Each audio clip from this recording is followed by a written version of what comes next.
6 men were killed earlier this month when two vintage warplanes collided midair during the Wings Over Dallas Air Show.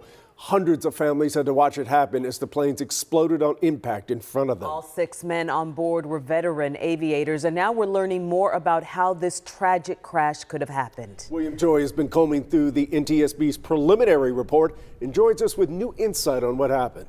Yeah, Chris, Izzy, that preliminary report is 4 pages long, but only about a paragraph of that shared new information. Reading between the lines, though, gives us an idea of what investigators are focusing on. Initially, aviation experts said that the video appeared to indicate that the pilot of the P-63 may have made a mistake.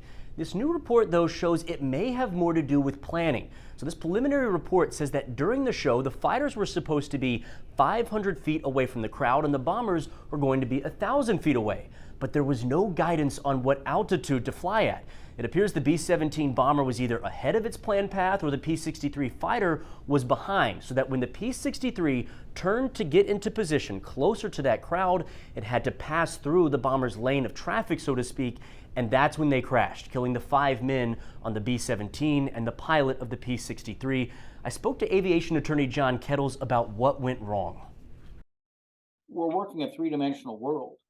They should have had both horizontal separation. In this case, they were using distance from the audience, as well as vertical separation. And that didn't happen.